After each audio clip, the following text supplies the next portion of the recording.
Mesarat Malam, be like. Tak ada.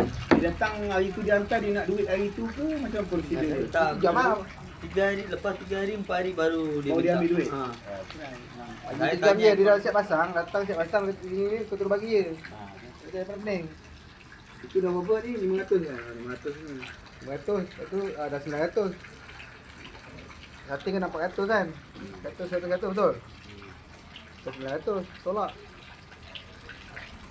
Bunga bilik, 900 Orang tak? mentah ni pendapat aku lah. Pendapat aku untuk nasi minyak ni. Ni kenapa boleh buat nasi minyak? Nasi minyak kalau tu, itu hari bini Hakim tu buat apa ayam masak merah dia okey. Tapi nasi minyak tahu tak? Nasi minyak ni. Tak ada. Sini Ah, tak ada. Boleh. Jago nak boleh lah. Nasi jago lagi. Ayam masak merah. Ayam merah. Kalau ikut Jadi boleh nasi tak boleh dia. kan? Nasi Tapi minyak kalau tu ikut kan pendapat aku lah, ikut boleh buat. pendapat aku. Kan berat kan.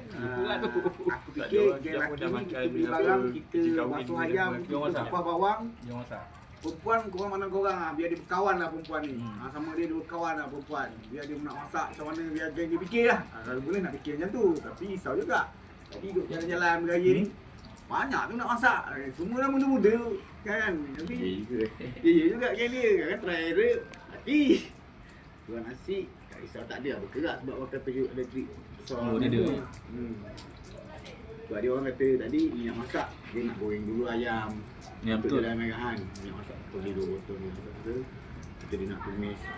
Ayam merah tu aku tak risau sangat lah. Okey lah bini Azim tu. Nasi tu kau sebut rasa nasi tu. Jadi nasi jagung ni bang. Kita nak masak apa? Biryani eh? Ha? Ini lagi susah main rempah. Jahat tu buat susah ni jahat. Jahat nak campur tangan tak ada hal. Rempah-rempah pun boleh tahan jaga sekarang. Rempah mahal tu kan. Alah, makan semua biasa bang. Mau City ke kita je tak payah apa pahat tu mahal. Berani power jangan kan. Nak masak boleh. Sebab tu lah, kalau kita nak masuk campur juga dalam urusan dapur ni tak ada hal, tapi kita nak tengok juga biar dia perempuan dia sama dia kan, biar dia sama dia buat kerja dia. Tapi tak tahu kalau dia orang yakin ke boleh ke, jalan je lah. Kalau dia tak Dia masak lauk, kita masak nasi kan. Kita hentam je lah.